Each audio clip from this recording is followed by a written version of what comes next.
What's up, y'all? Welcome back to episode 70. Episode 70. Yep, episode 70, you guys. We have two very special guests today. We have Miss Eliza Peach back. Hola, Doritos. Hola. And we have Krystal. Hi, everyone. Krystal, how do you feel? I know this is your first time here, girl. This is a little intimidating, not gonna lie, y'all. I came in here and I was like, wait, who the fuck am I? She's like, why is there a whole producer? You're like, hold on. Oh my gosh. You guys. There's production, right? Like, oh my goodness. Okay, guys, so Krystal is a very close friend. She's actually part of the Skinny Squad, but this is her first time on the podcast. Yes. We've actually mentioned her a few times here. Yes. Yeah. We've talked about Krystal on this podcast. We're actually all like literally our Skinny Squad is very small. Yes. You guys have not seen Krystal on the podcast. You've probably seen like on Instagram stories and stuff, maybe in the vlogs. But this is her first time on the podcast, and you're doing amazing so far, Queen. Amazing, sweetie. Thank you guys for having me. Sorry, now we're talking over each other. Should we talk about how like we met and stuff? Yes. Didn't you and Karina first meet? Yes. We did. You guys, we have been friends for a long time. We met in middle school, actually. So we did. You guys know each other the longest, I think. Yeah. Right? Oh, no, Flory. Before Flory. That's someone else you guys haven't met either, Flory. So the Skinny Squad is really like our husbands, obviously. Me, Myra, Karina, Krystal, Peter, and Flory. Yes. That's our Skinny Squad. Yes, and I met Flory first, which we'll tell the story once she comes in the pod. Hey, Flory, if you're watching, Queen. We love you, girl. But Krystal, we met second. I think Karina met her first, and then you introduced me. I'm going to be honest, it's been so long. I can't even remember when I met you, Krystal. I don't remember like the day I met you. I don't remember the day I met you either. It's because it was in middle school. The day I met you. You remember? Oh my God, tell us. It was recess. Not recess, baby. It wasn't you being 5 dollars. Recess in middle school. It was 8th grade, and it was lunchtime actually, because I remember being like in the court area, right? The basketball court. I thought it was in the restrooms. Was it? Hold on. Hold the fuck up. Who got the story right? No, really, was it? I know we would hang out in the restroom a lot. Because I confused Karina. Oh shit! Another confusion. That's how I knew that encounter, wasn't it? Yes, I remember I was in the restrooms and I was like, "Oh, Karina," and then you were like, "What?" And I was like, "Karina," you know, and then you were like, "No, I'm not Karina," and I was like, "That's like, it's not me. Get it right." That is so funny. She's like, I have my own name, my own personality. You almost looked upset about it. Right? She said what? She was trying to fight. You know what? Maybe like the first time we had probably actually like hung out was like during lunch. Yes, because I remember lunchtime. I don't know exactly what happened that day, but you were showing us your glasses. I was the Krystal. You were the gloss. You were the Victoria's Secret. You were the Victoria's Secret, Secret, huh? Yeah, and Bath and Body Works. Like, I had all the she was glasses. showing us like all the glasses. This is like the Victoria's Secret glass era. Yes. You know that era, mama. And Krystal was just that girl. I was like, this bitch got all the fucking lipstick, all the flavors, lipstick queen. I remember. No, literally lipstick fucking queen. Yeah. And from there is history. But that's how that's what I remember from like when our Krystal, first encounter. how did we meet for real? Because I'm even thinking I right don't now. remember how I don't even know how I met Karina. Flory either. Like on some real. I remember think when I met it was Flory. we had a class together for sure. I know you and I had a class. Okay, that's probably how. That's probably how. And we that's met probably then. how we Wait, met. you guys met first, right? Yes. And then you confused her to Karina, Yes. thinking you already knew her from class. Yes. Oh, that's freaking hilarious. Yeah. That's so It's funny how you met. You confused Myra for Karina, and I confused Karina. No. Yeah. It was vice versa. She thought she was going up to Myra, but I was going up to Karina. And she was like telling me this whole story, and I was so confused. I was like, "What is she talking about?" And she was like, "I'm not Myra," and then Myra was like, "I'm not Karina." I was like, "Get it right." That's so funny. So we literally basically had the same story, but it was just like I feel like you're unlocking a memory. I feel like I could remember like you coming up to me in the restrooms. Yes. I kind of almost remember literally how the restrooms looked and everything. She's like, "You wanted to fight me." No, I think I do. You walked. I was in the restroom and you were walked in the mirror. Yeah. Yes. Oh my God. Yes. A memory unlocked. I was in the mirror. Oh my God, that's how I met Elizabeth. I was literally looking in the mirror. Wait, I'm scared. What kind of fucking Yeah, two dimensions? we were meant to be. Starts crying. I'm like, oh my god. Are y'all twins? You're like, I wish I had that ass. Krystal also has a big ass. You imagine like Side note, Krystal's a slim, thick bitch. Yes. Colossal. I got it from my mom. Slim thick. That's a word. Oh my god. Yes. Thank you. But yeah, was I really like a bitch or what was it? No, you just look so confused. You were Oh, just okay. I'm She's not like, Myra. girl, I was scared of you. Imagine. Oh Oh my god, can we talk about our first impressions of each other? Oh, I thought you guys were beautiful. Oh, queen! I thought you were gorgeous. And the fact that you guys were twins, I was just like, oh my god. You know what also got to me? The fact that you guys were from Jalpa, Zacatecas too. Yes, that's when I was like, they're from Jalpa, Zacatecas. We've They're gonna always be my best clicked friends. with that. Yeah, I was like, they're gonna be my best friends, and yeah. Also, one thing that stood out was your mom cooked very similar to my mom. Yes. Oh my well, gosh, they're from the same town, and so, I yeah. think it's because of that. Like the 100%. pozole. You guys are literally from the same town, huh? Literally. the same town. That's Literally. crazy. Yeah, like when she talks about going out there, I'm like, yeah, my parents go out there all the time, and like it's like, but we somehow haven't gotten together. Yeah, We haven't gotten. She She just went, girl. We were gonna go with her, but we you ended guys up were going, gonna go, but yeah. we gotta go together, all of us. We Yes. have to. I Like, love all have to. Mexico. I feel like we all need a Mexico trip on some real That shit. would be amazing. That'd be so fun. Oh my god, the skinny squad in You guys Mexico. are from Zacatecas, and I'm from Jalisco and Nayarit. We need to go to Nayarit. Yes. Oh, Nayarit I heard is known for the beautiful. coast, like pure, Oh my like God, island iconic. beaches. I've heard it's Period. beautiful. Island beaches, yeah. I've heard I it's so didn't iconic. You guys, how did you guys meet, or did you guys already say? How No, you and we Aaliyah- met you guys, no? Yes. Yeah, we but met. how? When? How was It the was in high interaction? school, so Yeah. but like Freshman year. freshman year. Yeah. I think right away. I think when I met you guys, right away away. I got introduced to Flory and Crystal. Okay, we were probably already hanging out at lunch, and you probably just joined like our. I joined at the end, y'all. Like I joined like in high school, freshman year for me and sophomore for you guys. I think. Yes, Was it? I was Oh a my God, it sophomore was. and Elizabeth was a freshman. Yeah, because I was like Yeah. 14. I hadn't even been 15 yet. I That's remember. true. I feel like we never said that on the podcast that Elizabeth was not in our grade. She was a year younger. She's a year year younger younger. than us. Yeah. That's crazy, huh? That's crazy. I always feel No. like we're the same age. No, and I'm 6 months older than Myra and Karina, so Yeah. I'm the but we're like in the oldest. same grade though. At some point, We're the you're same 2 grade, years yeah. older than them, huh? Like by year? No, it's 6 months, but it's just Well, we were in they the same have grade. a Oh, birthday then the next me. year. Then me. You know what? That kind of like So says a sometimes lot you're about 2 the years older than friendship me. though. Like the fact that we were never in a class together, we were never That says a in the lot. same grade, but we were as close as we are. That says a Yeah. lot. That's It's crazy. a blessing. Everybody always Honestly. says that It because is. people disconnect after high school. You Not guys, just that, we have it is stood really together. it's really rare for friends of other friends to also like become friends. Does that make Yes. sense? Like she could have been my friend, and like if Elizabeth didn't want to fuck with her, or vice versa. But like somehow, like our friends that we introduced each other, they all got along. And you know what I've also noticed, Myra? That everybody has like their set of friends. Like I've never had the same friends as my sisters. Yeah, but twins That's have the crazy. same set of friends sometimes. That's funny, I noticed huh? that. You guys have this. Have you guys always had the same set of friends? Yeah, huh? We 'Cause have the it's about- same circle, but I feel like I have friends that Myra doesn't really interact with. Yeah. Yeah. You know what You I mean? have more friends that. Like I mean, I outside of the circle. That we Myra like No, why 'cause I don't have friends. No, 'cause sometimes like we'll hang out with Karina's like other side of the friend. Yeah, no, yeah. I know where you were. I've just yeah. always been like more amiguera. That's literally it. Yeah. And like that side, Más desmadrosa, ¿verdad? circle, this circle, yeah. I have thought about that though. How like this circle, like we both, you know. Yes. Yeah. This that's is crazy, the huh? safe zone. Like Yes, this is like yes. the skinny squad is like more than friendship. Like I Yeah. have other friends. I've always said it. Like I've had other friends and stuff. But it's Yeah. really hard for me to like completely be myself Oh, 100%. outside of my circle. Yeah. Cause y'all know I'm a handful, isn't it? I'm just like a Queen. lot of personality. I feel like people either hate me or love me, so I'm like always safe in my circle. I know what you mean. To be myself. So to Yeah. have that, it's such a beautiful thing. Everybody It always is. says it. Yeah.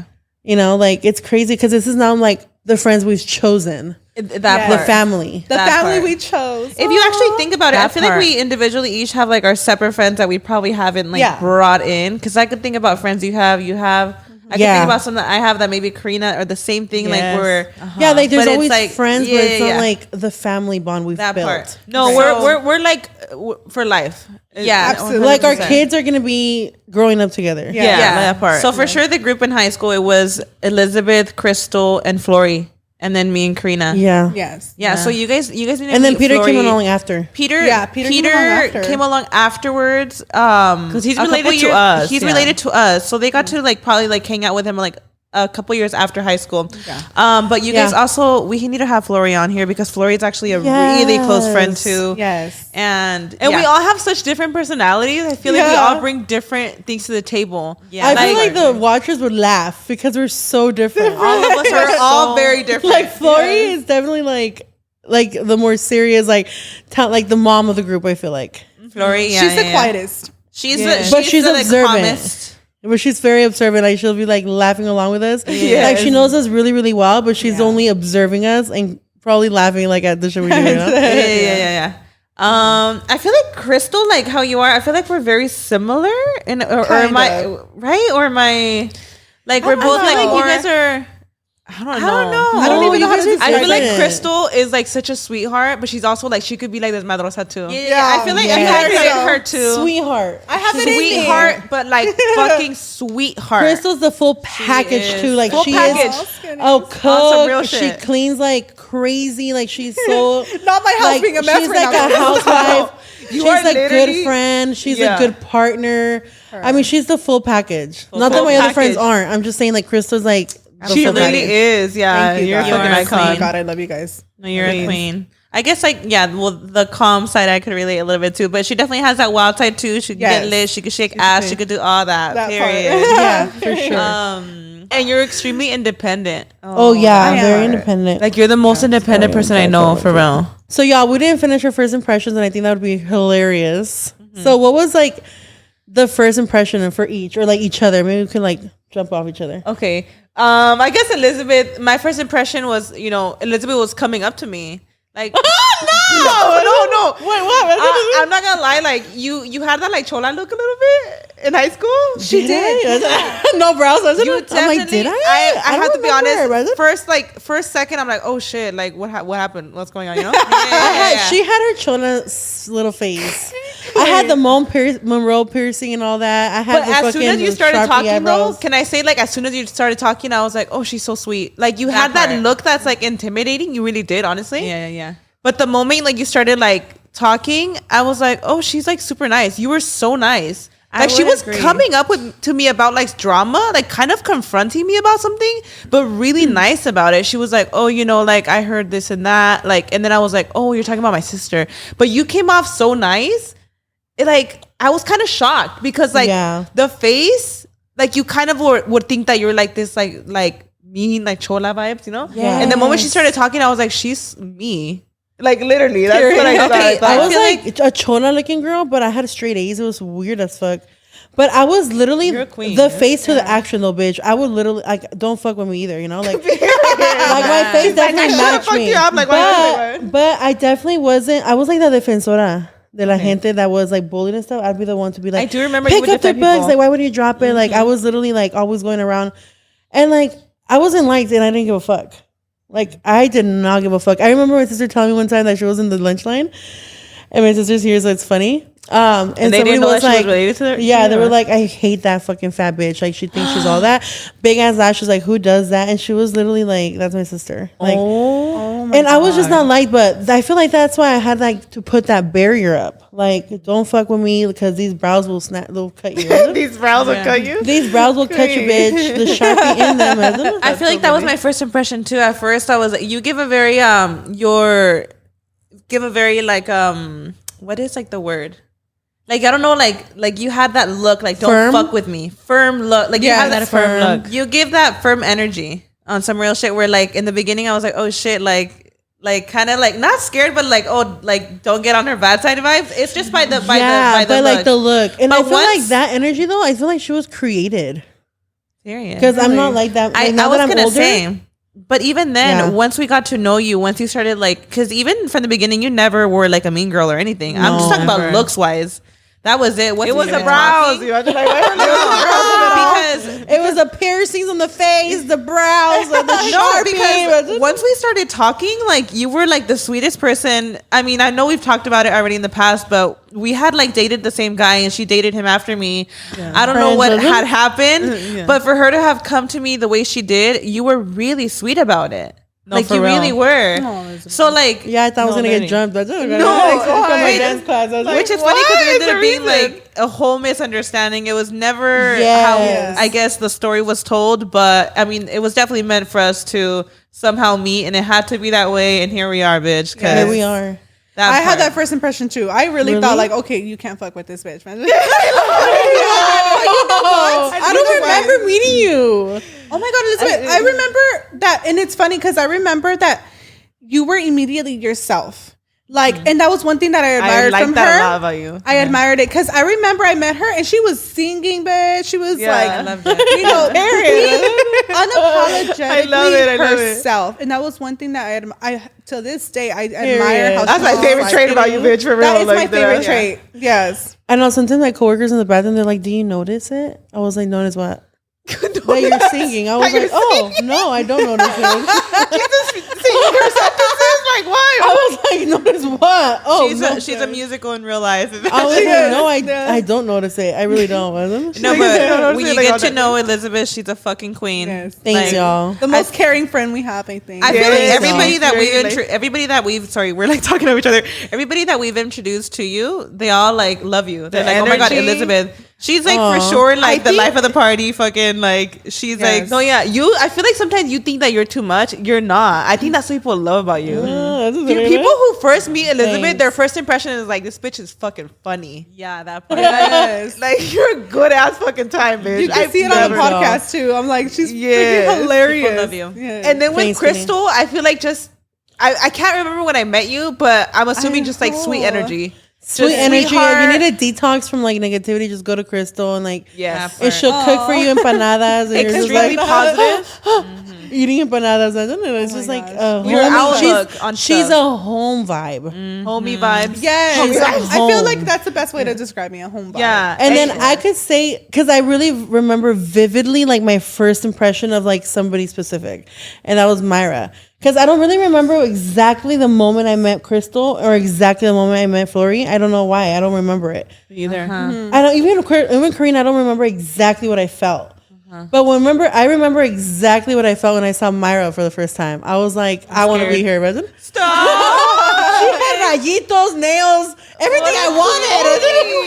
I had blonde hair when I met you. Yes, and she came up looking like the baddest bitch in the school. And super quiet, like not even like giving off like. Myra was such a baddie. She didn't know it, and she didn't even know it. She was so quiet and shy, but she was such a baddie. Like Myra did not know it. Stop. And Myra was quiet. I'm sorry. I dare to say I know a bunch of bitches follow me. I know a bunch of bitches watch me from high school. Bye, man. But I'm sorry. I dare to say Myra was the baddest bitch in school. She was. Myra had nails bling the Sinaloense style, bitch. Myra had the Sinaloa nails before they were even in. Yeah, Sinaloa tejido earrings. Algo quiere, imagine. Bitch, bye. Vegas is this weekend, imagine like y'all doing too much. No, I swear, I remember. I mean, I even asked you for nails like right away. She had like the Sinaloense style going on. Long ass fucking claws, bitch. Yeah. And I think bedazzled, bitch. And the fact that you didn't even realize it is what's so iconic. Yes. Okay, bye. She didn't even know she was a baddie. Like that's how shy she was. Like nobody had nails like that. Nobody had like I will say like the earrings from Mexico and stuff that Luisa hacía too. Nobody had them. No, I will say the nails. It was very different because they still hadn't came like to the US yet. Like, I literally remember like Myra having the biggest glow up from middle school to freshman year. I remember friends coming up to us that went to middle school with us and they were like, I don't know what the fuck it is. Myra looks like a Barbie. I swear she looked like a Barbie. I swear she had hips. I remember. And y'all had hips. I literally remember. No, estaba caderona. I remember my friends mentioning like, what the fuck? Myra had a fucking glow up. Like your freshman year was like, bitch, you were. I don't even think you realized it. She used to wear. So she's blonde. I've told her before. Haven't I brought it up that I thought Myra used to do this. Like she had like the hips and she was super petite but hippie. She was skinny. And she had like blonde hair, big old nails, right, bedazzled. And she used to do her liner a certain way, so her eyes were like green. You were and I'm just like, this bitch is a Barbie. I was literally a muchona in that era. She was literally that bitch from school with her Ed Hardy shirts. Like, yes. Oh my god, you were literally the style that they try to do right now. Back in the day. And you were like so yourself though. Remember the bracelets? So crazy. You were low-key a little fashion icon. You were a fashion icon. You were a little fashion icon, Mara. You know what? I do remember now. I used to plan my outfits like the night before. And at some period. But you know what's funny? At some point, I stopped giving a fuck. I think like from like junior year and up, I didn't give a shit. Like, I remember waking up 5 minutes before the bell, wasn't it? Because I remember like I couldn't go like even without eyeshadow and stuff to school. And then like at some point junior year hit, and I had to still have my brows because bald queen. Bald queen. But to some extent, where I was like, I didn't have to have all the jewelry and shit. Yeah, I know. So she had her downfall too. I can't. You're like the baddie had her downfall.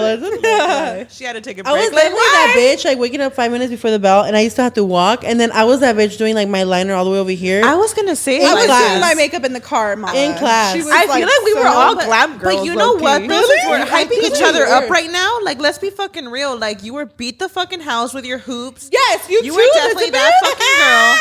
Karina, I was coming to school not to study, but to take your man. I just on some real shit, you were glam the fuck up too. Karina had her fucking colorful ass shadow. Karina's shadow. Yes. Karina's shadow. Like she always had a smoky eye. Karina, you always had some blonde eyeshadow. Were you blonde at some point? But I didn't meet you. Yes, you were. You were blonde at redhead. She was a redhead. You were blonde too. No, I was literally blonde at junior year. I think you were. You were blonde. You were like blonde. the box dye blonde. Karina, blonde hair, smoky eye, like so liner. Krystal with her bomb ass lipstick, smelling bomb as fuck. I feel like we all Krystal with the sprays and the like Krystal, can I borrow your spray? Krystal had everything I wanted. The freaking Victoria Lady. You had the hand sanitizers too, or who was that? Yes, Krystal. Oh my god, Krystal had everything for Bath and Body. I was always into my hygiene. mom never bought me any of that. Wait, what did you say? Up to this day, y'all. Like, Bath, Body, and Beyond. She said Bath, Body, and Beyond. Something like that. Bath and Body. As you can tell, I'm still not into it. You guys, we're so excited right now talking over each other. We need to chill. But yeah, I think we all like, honestly, like looking back, we all had that little glow up moment, bitch. Like for sure, we all definitely. I'm trying to think of each and one of you. Like y'all were those bitches. Period. And we still are. What's good? What's good? We're the skinny squad bitches. To be honest, you guys, I feel like now is when we're all glowing the most, to be honest. I look at my friends and I'm like, damn, my friends are bad bitches. Oh, stop, no, you guys for real, skinny. I don't know. I'm like, pretty heavy right now. We all kind of got a little glow there. Aside from, mind you, we've all like, we know our life stories. Like we've been there for each other. Aside from everything we've been through, and downs, we have been there for each other. And that's why I say everything, like we're glowing. Mama. We're like literally the friends that literally the family we chose. Yes, I feel like 1000%. Which I know, guys. Like usually, you guys see us on the podcast, and you guys know this podcast to be like hilarious. You know, we talk about all kinds of stuff because we keep it real, and we like to be ourselves with you guys. But the podcast, honestly, it has beautiful sides to it. Sometimes we need to be funny, and sometimes, you know, we could say great things about the week, but in reality, you know, some of us, if not all of us, go through a lot of stuff. This year has been tough for a few of us, and I feel like, you know, that's what's so great about this podcast, that we could come on here and be completely transparent about the difficulties and the realities, the hardships that we go through. So this, you know, the remaining of this podcast is going to be a very serious and very hard story to tell. Krystal, trigger warning. Yes, trigger warning. Please, trigger warning. Like, Krystal has had a really rough year, and she has a testimony to tell, and she's ready to tell it.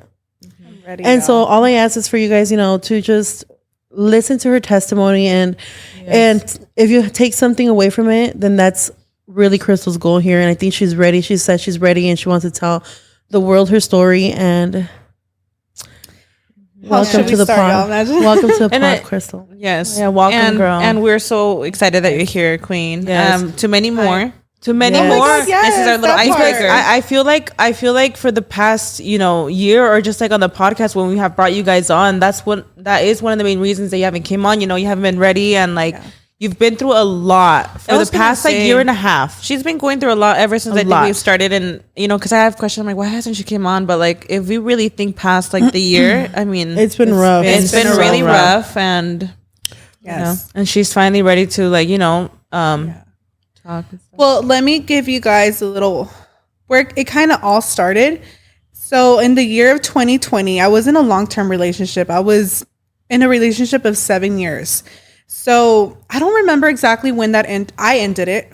Let me just say that. I ended a 7-year relationship.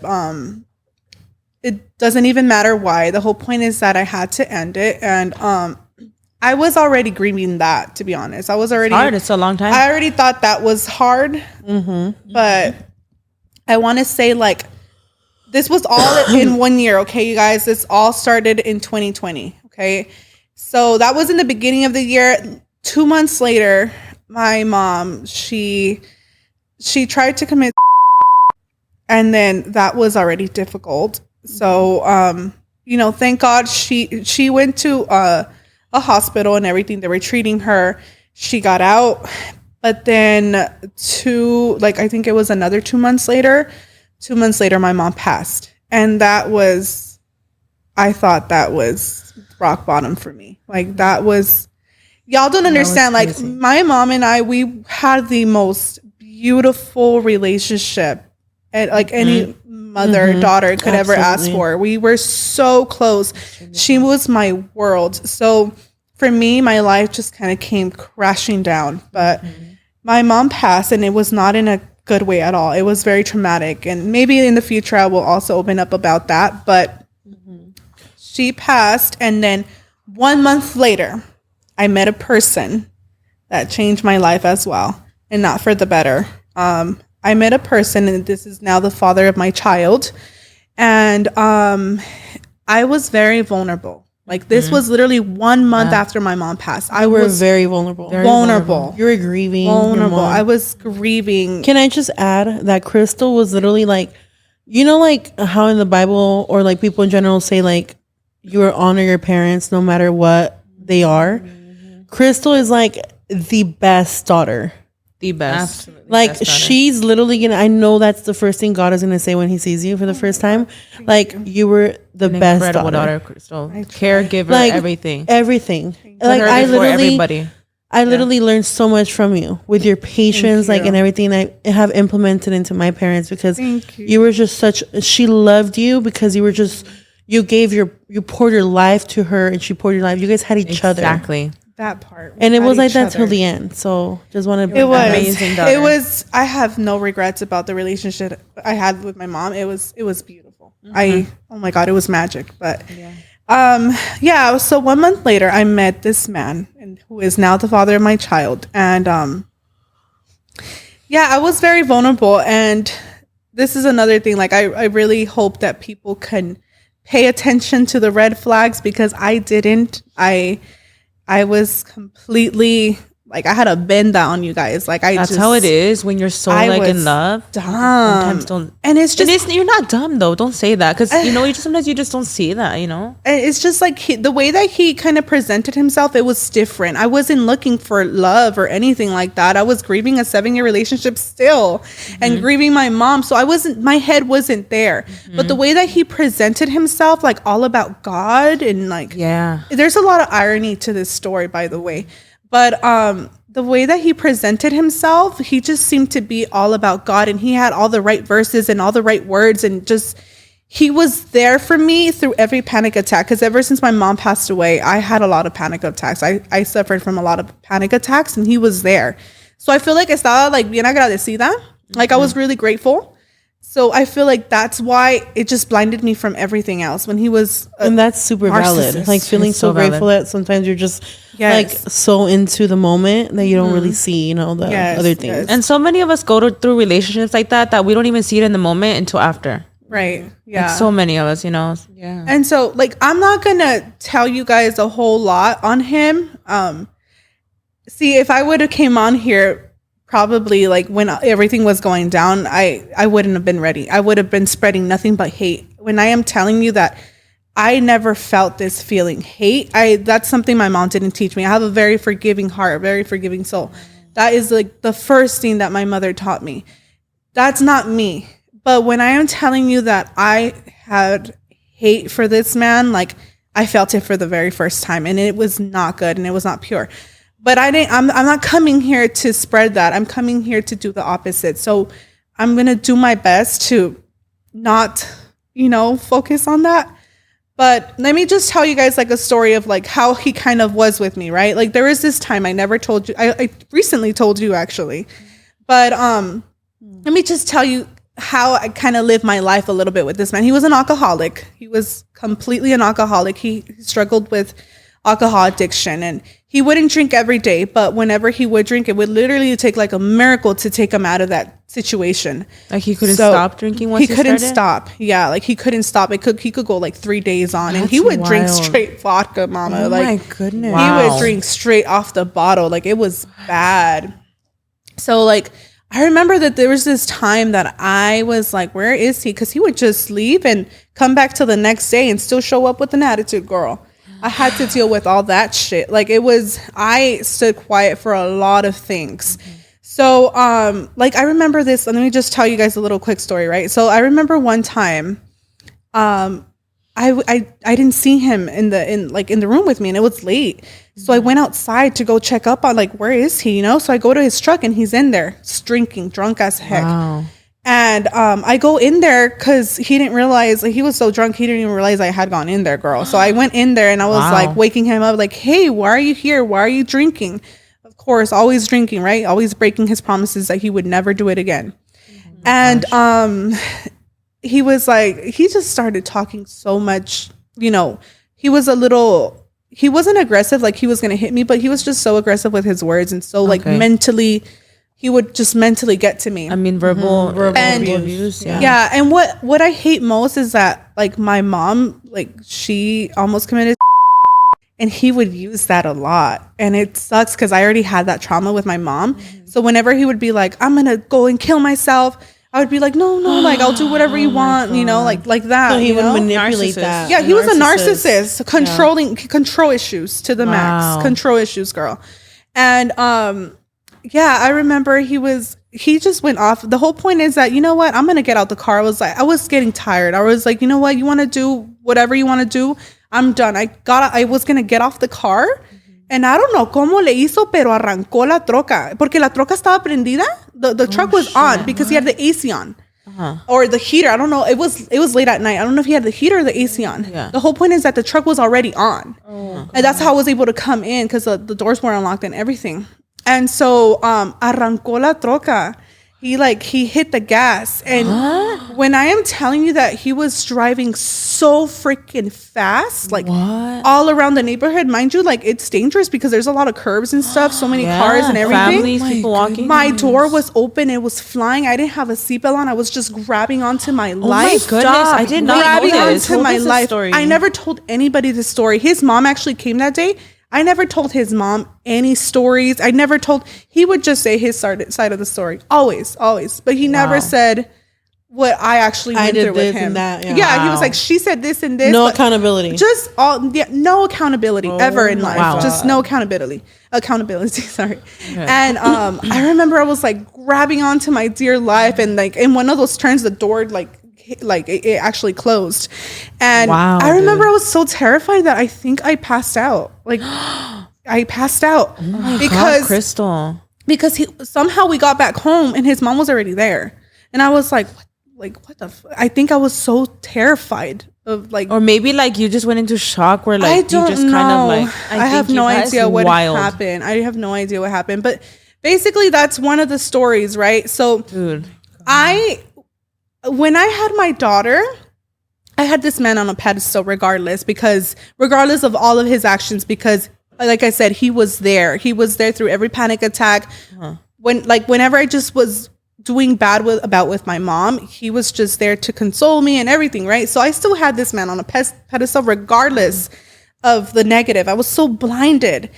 But when I had Aaliyah, when I got pregnant, that pedestal started coming down, girl. Because that's what a baby does. That's what you becoming a mother does. Like, wow, girl, my love for Valia was so obviously like it was starting to open up my eyes. Yeah. So 5 days prior to the incident that we're about to talk, 5 days, I'm gonna take accountability for what I did too. So you had Valia already at this point? I had Valia already at this point. And I'm gonna take accountability for what I did. That's something that he never knew how to do.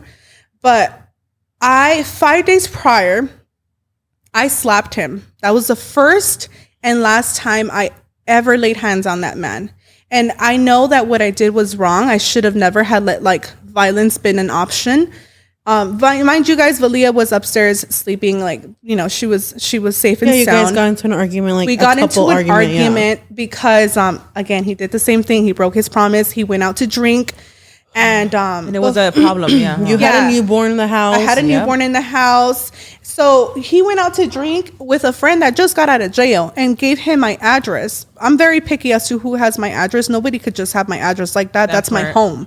Mm-hmm. That is where I have my family. You can't. And then this man just got out of jail. This is his story, right? So he went to go get drunk with a man that just got out of jail. This man came to pick him up in my home. And they left. The next day, he comes back till like 7 p.m. The next day. God. He comes back till like 7 drunk. The fucking audacity after having a newborn. Sorry. After having a newborn. Like, you're at home with a newborn, but you had 2 days of drunkenness? Yes. Ooh. And that postpartum phase is you guys. difficult. No, and you know what sucks about dating an alcoholic is that they don't even remember what they did the day prior, girl. They don't even know how long the time lapse. They don't remember. So, and this man was the type of man that he would come at you and he would still give you attitude. So he came the next day expecting me to just be all lovey-dovey, which I'm telling you that came off, girl. I wasn't like that no more. I was tired. So I was pissed. I was, of course, pissed. With all reason, yeah. He came out like barely being able to walk, smelling like complete alcohol, and I was still supposed to take care of him like I used to all the freaking time before. Mm-hmm. No, that was done. I was done. I was done with that. So I let him go to sleep. It was 7 p.m. I remember. I let him go to sleep, you know, have him like at least being able to. I'm sure you were already really upset. I was already really upset. But I still let him because he still, like I said, he still gives you attitude like the next day. I know, like you what? Gotta let him be. Like I was just like, go to sleep, right? I was chill. I was like, go to sleep, and then at one point, it was like around 10 or 11 at night. I put Valia to sleep in her crib. And then I tell him, you and I are going to talk downstairs. So we talk downstairs, but he was giving me attitude still. And I was like instead of you being mad, he's the one mad. Oh, he's the one mad. Wow. The audacity. So he was like, how dare you type of thing. Yes. And mind you guys, like I said, I'm not going to tell all the stories that I went through with this man. Okay. I'm not going to. It has to take a lot for me to freaking lay hands on you. Can you imagine everything I went through with this man? I went through so much with him. I put up with so much. But I remember that day I was just like, I'm tired of you. I am so tired of you. And he was still giving me attitude. And I remember that there was a water bottle there. And he twisted the story with the social worker. He had said that I hit him with the metal water bottle. There was a water. It was a metal. I remember it was, but I dropped the water. I threw it in his face. And after I threw it in his face, I slapped him. And I remember he switched around the story. He was like, I'll go into detail right now, but he was like, yeah, she hit me, making me look like I was always the aggressor. The fucking audacity, you alcoholic. When it's like, yeah, that's a narcissist right there. That is a narcissist. And he was a good one, good narcissist. He was an amazing narcissist. When we all heard everything after everything unraveled, we were flabbergasted. And do you guys remember how he like sounded? Yeah. So, but we'll get. Please go into detail. There was red flags. There was red flags when once you get into it, there was red flags that we noticed, but we didn't want to say anything. We were like, why is he questioning certain things? Yeah. But when you get into them, it's the control issues, girl. I'm telling you, like this man had so much control issues. He literally put locks on the washer and dryer. He got cameras in the house that I bought, by the way. He took because God knows why. But the whole point is hit him that night. I hit him that night. I slapped him. Okay, but he was like drunk, shit-faced drunk, and he came home, you guys fight, and then that slap happened. Okay.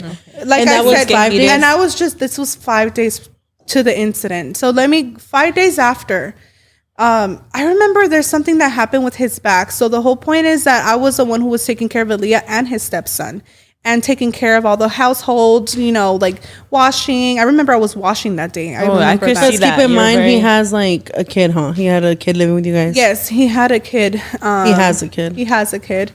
And so, oh my God, I can't believe I'm going to tell this story again. Holy cow. Take your time, girl. No, it's okay. I know it's a lot. It's been a while now. I'm ready. But okay, so I remember this day. There was something going on with his back. His back wasn't hurting. His back was hurting. We had already kind of talked things through. We were saying that we were going to take couple therapy, all this stuff, right? So I gave him another chance. And I remember this day, I was giving the dogs food and all this stuff. I was like dirty, and all I wanted to do was take a shower. And mind you, I was washing too. So I gave the baby to her father, which you should technically trust, right? I gave my baby to her father. I was like, here, hold her. I'm going to go take this load up to upstairs. And he was like, okay. So he was holding Aaliyah. And I went upstairs. And I was like, hey, I'm hot. Like, I was so sweaty and everything. So I got in the shower, and I didn't even tell him anything. I just got in the shower. It was a quick shower too, you guys. My intention was to take a quick shower because he wasn't okay. Like, his whole back situation was hurting. So I was just trying to get him away from the kids right now because he was like going through it, whatever, right? So I was taking a shower. He came upstairs, and I was like, he was like, hey, I didn't know you were taking a shower. And I was like, yeah. I was like, where's Aaliyah? And then he was like, I put her in her swing. And I was like, okay, is she okay? He was like, yeah, I put her in her swing. I need to use the restroom though. He had mentioned he needed to use the bathroom, like number 2. And I was like, well, hurry up and use the restroom. As long as you left Aaliyah in the swing, it's fine where she's safe, And so yeah, he went downstairs and he said that he was going to use the restroom.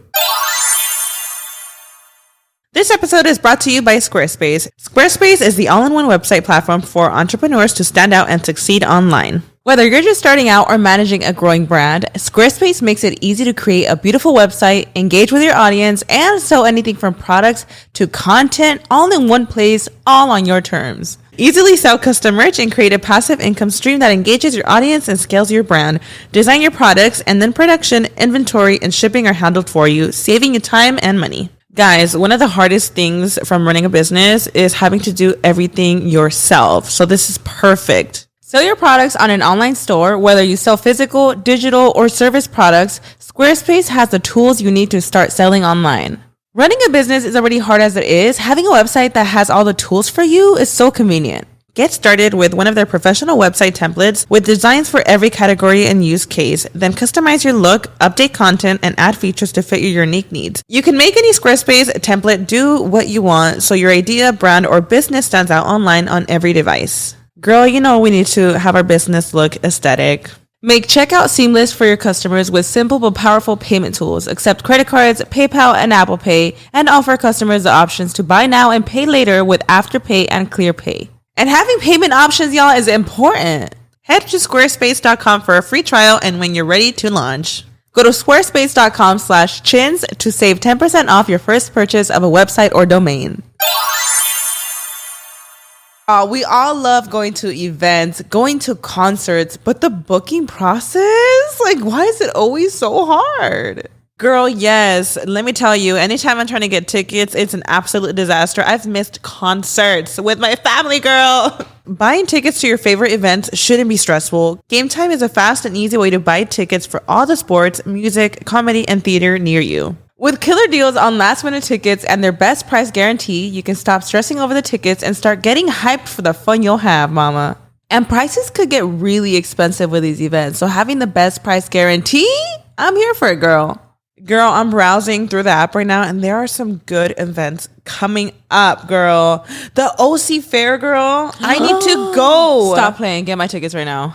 See, you guys, I love this app. They have flash deals and last-minute tickets. They're easy to find and buy tickets for every kind of event in your area. It even shows you guys the images of the seats. They have the lowest price guarantee, even cancellation protection, job loss protection, and the list goes on, girl. Forget planning months in advance. Game Time has deals on tickets right up to the day of the event. Get exclusive flash deals on tickets for football, basketball, baseball, concerts, comedy, theater, and more. Girl, I'm trying to pull up to a Dodger game this summer, low-key. The Game Time guarantee means you'll always get the best price. If you find tickets in the same section and row for less, Game Time will credit you 110% of the difference, girl. Get images of your seat before you buy so you know exactly what to expect when you arrive. See, that's what I'm talking about, girl. I want to know where I'm sitting. I want to know how far I am. Buy tickets in a matter of seconds. 2 taps and you're set. Tickets are sent directly to your phone so you'll never have to dig through your emails. Download the Game Time app, create an account, and use code CHINS for $20 off your first purchase. Terms apply. Again, create an account and redeem code CHINS for $20 off. Download Game Time today. Last minute tickets, lowest price guaranteed. So the whole point is that he went to the restroom. He had said he left the baby in her swing. And then literally, you guys, after that, I was literally probably in the shower for like 5 minutes, you guys. I really was fast. And you know that whole mom intuition too, like it's so real. When I am telling you that something in my head was telling me get out of the shower. Like there is something wrong. Like immediately I thought of Aaliyah. I was like, there's something wrong with my baby. I swear, you guys, I swear I had a bad feeling. And sure enough, yeah, I got out of the shower, I opened the door and I hear him calling out my name. Because mind you, there's double doors. So it was like I was in the restroom, the door was closed, and then the door was closed again to the room. Something's going on though downstairs. So, yeah. As soon as I opened the restroom, that's when I could hear him. Like, Krystal, like, babe. And I was like, okay, that's when I immediately opened the door. And I was like, what's going on? He had my baby. And then he was like, Aaliyah, she's not breathing right. Girl. Oh my God, Krystal. Oh my God. My jaw was naked. So I immediately put on clothes. I ran downstairs and I immediately got my baby. And my baby was just there, like, struggling to breathe, right? And the weird part is that he hadn't called 911. I'm the one who told him, like, call 911. Like, that was the first thing you fucking say. I'm so sorry if I cuss. It's the first thing you think. It was the first thing that I said. I was like, that's the first thing that you think about. Why hadn't he called the cops yet? Yeah. And so he calls the cops and I have my baby and I fall on my knees. I am going, at this point, I am going crazy, just yelling. I was like, call them, you know, like oh my God, it was, how old was Aaliyah at the time? Aaliyah was 4 months when it happened. Yes, Aaliyah was 4 months and, yeah, he was calling the cops and that's when I was hearing his side of the story. He was like, oh, I went to the restroom. I left her in her swing. I left a blanket on top of her, but she was crying. And he said that when he went to the restroom that maybe like somehow she might have swallowed down as she was crying or something, but it ended up in her face. And so, you know, he said that when he got out of the restroom that he seen that she was asleep. And mind you, his son was there. So his son was there and he was like, you know, I'm going to put her upstairs because my son makes a lot of noise. So he said that when he grabbed her, that her little head tilted back. And that's when he said he started panicking and that he tried doing CPR and that he even put water in her face and that he did say that he shook her out of, you know, like this is the, like, how do you say desesperación? Yeah. Like, he was trying to get her to react. He was trying to get her to react. So that's his side of the story. But that's the side you knew at that moment. That's like the when side they, that that's the side that we all knew. We all knew for a while until the MRI. Into the MRI. Until the doctor said no. Right. Yeah. Okay, so I interrupted you. So like that happens. Yeah, that happens. All this. Oh my God, I remember. Like I was in my knees, you guys. At that point, and I was mad at God. I was like, "Don't take her away." Oh my God. I was like, "You took my mom away. Don't take my baby away, please." And he was hearing all of that. He was hearing all of that. He was, you know, like, oh, I remember it was the longest. I don't know how long it took for the ambulance to get there, but it was like the longest wait of my entire life. Yeah. And finally, you know, when the cops came, they put like a little tank on her and she was starting to react. And I ran out with her, and already the ambulance is a trigger to me, and it's because of what happened with my mom. Yes. So that was already like a trigger. But the cops allowed me to go with her. They did not allow him though. they were like, you're gonna stay for interrogation. She's gonna go. So yeah, I went with my baby to the hospital. I did not, and I did not couldn't even hear an ambulance before that. Yeah, I would get a panic attack. Yes, trauma with her mom. Yeah. So you had to go in there with her, obviously, with your daughter. Yes, I had to go in there with her. And that's already traumatizing. Yes. So we get to the hospital, my baby and I, and of course they stabilize her.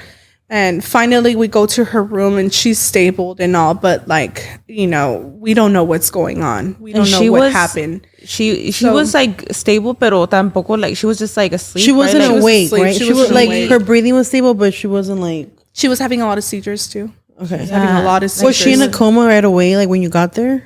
Or was that induced? No, I think that was induced. No, yeah. But the whole point is that they got her stabilized, but she was having a lot of seizures. And he wouldn't show up. And he never showed up to the hospital, huh? He showed up once. And the funny part is that the day that he showed up is the day that they did the MRI. So somehow I fell asleep at one point and he was there. And then when I woke up again, he wasn't there anymore. And then I had asked like the nurse, where is he? Oh, he left. But we did MRIs on your baby. And it's funny how he left when they did the MRI. Oh, he never showed his face again. He never showed his face again. Till this day. Yeah. And I remember that when the doctor came into the room, I remember that I could hear outside of the room, and I heard the doctor saying, "Call the detective." And I immediately was like, "Oh my God, something has to be wrong." And I knew that too when another nurse came in and she's seen her eyes. She's seen the back of her eyes, and her reaction was not good. Terrified. She was terrified when she seen my baby's eyes. Oh my God, because there was so much blood in the back of her eyes. So she didn't know how to hide that. She didn't know how to hide it. And I was like, what's going on? And she looked at me like judgmental. And I was like, not knowing that obviously this is what her father did to her. They knew more than you at that point because they hadn't told you what they had discovered. Yeah, she just looked, maybe she was just, obviously it's a trigger warning even for them. But the whole point is that I that's when I felt like something's like, I have a feeling something's off here, And I remember that when the doctor came, his sister was there. The irony about his sister is that his sister actually works for, like, she has a really good position where she is like the one who writes like neglect on a child. Like she's the one who decides whether it was neglect or not. CPS. Like she's higher than a social worker. Like she works with CPS. Yeah. The irony. So the irony of it all, girl. Mind you, they've been so supportive towards this person. And it's funny because like they deleted me off of social media and everything, but been so supportive towards him. And it's like, girl, you know what baby shaking syndrome is, girl. Like so that's the topic, yeah. Like you know. Okay, so you could explain when you found out, because when I found out, I had no idea what it was. I knew what it was. I didn't even know what it was, and technically they say that you're supposed to know this when you come out of the hospital. But remember my story about having the baby? How I was so drugged out because you got an infection, I almost died, and so I was like, maybe they did tell me the video and I didn't hear it, but I didn't even know what that was. Mm-hmm. I didn't know. Yeah. So when the doctor came in, like I said, his sister was there, and she was like, "I'm here to tell you that this was no accident. This was child abuse." And you were like, what are you talking about? Yeah. And I was so in shock. I was like, what do you mean? Like, what do you mean? I was so in shock that I remember, like, I remember I told you this, like, I couldn't even cry. Have you guys ever experienced such 100%, shock that you can't even cry? I remember I just fell to the floor and I was just like, no. Like, I was going crazy. I was like, no, there's no way. And I had looked at his sister and I was like, where is he? Like, where is he? That part. And she was like, I don't know. Like, I don't know. She's the one who actually started crying. I was more so like, you guys, like, I was... And you were there all day, every day, Krystal not sleeping, and that motherfucker... Every single day. Krystal almost gone crazy without sleep. Like, only God made you go through it, because you were literally with no sleep, no food. You wouldn't drink water. Nothing. Like, you were just stuck for 3 weeks. I did not step. Like I did not step foot outside. When did they tell you that it was like baby shaking? Yeah, it was. So it was like literally like probably like 2 days later, or I don't know. Yeah, like 2 or 3 days later. I'm not sure. Because like I said, his sister was there, and did you know what that was when they told you that what it was? I didn't know. But when they said it was child abuse, I knew it was nothing good. Yeah. Mm-hmm. So he shook her. He shook her so hard that in the MRI it shows so much blood in the back of her brain. That's why these people are. I'm sorry, but they're okay. I'm not trying to spread any hate or anything like that, but his family. I'm just like, how do you support him? Still an accident. How do they think it was an accident? That part. When you told me, especially his sister. Exactly. When I've always known, like for a while now, I've known what baby shaken syndrome is.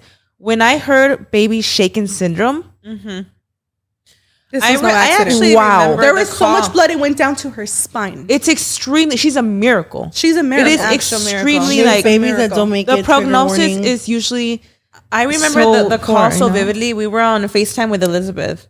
And because I guess he had told Elizabeth, because mind you, while all this is going on, he's not going to the hospital. He's keeping us up to date. He's telling us everything, like his side of the story. We're texting him like, how is we're she? asking like, because Krystal was so distraught. He was more so trying to find a lawyer, girl, the entire time. Remember? Can we go through the part where so that people can understand where they explain to you shaken baby syndrome? Where they explain to you that it wasn't an accident or whatever. Yeah, because people need to understand that the severity of it and what it really takes, to cause that.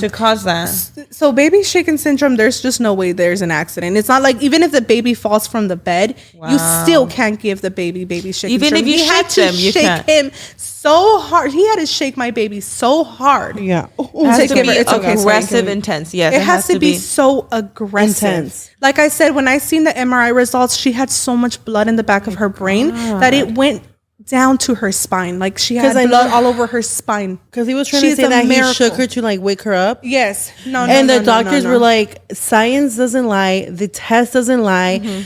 This was stronger than how many car accidents did they say? Yeah, that car accidents. For that to happen, 5 car accidents.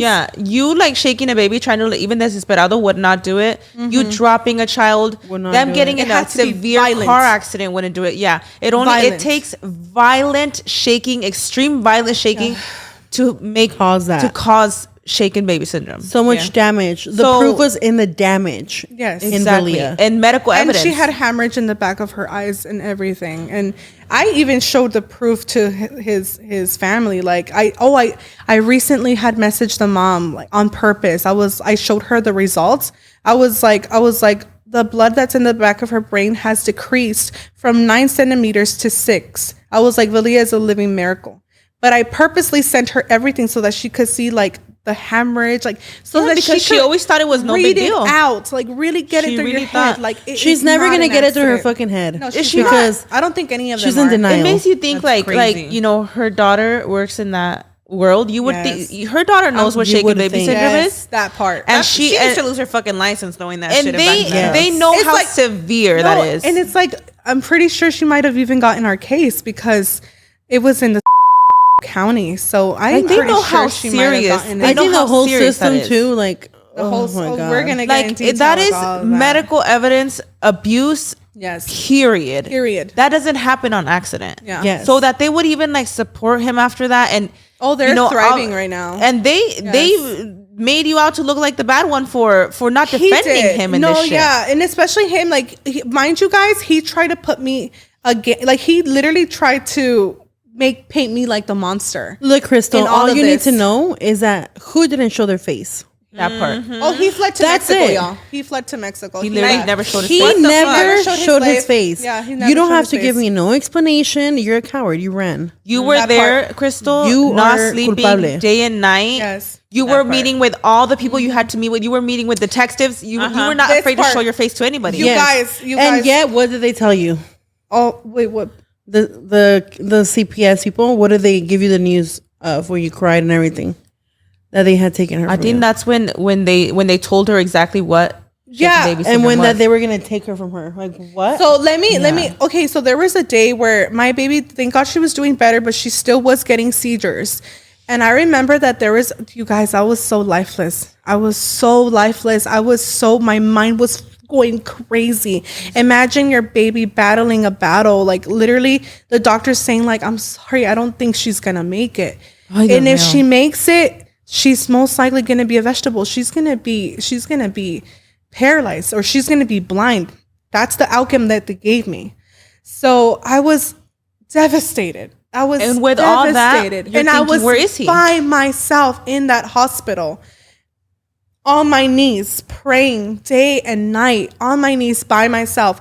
And somehow through all of this, there was a day where I had to present myself at court.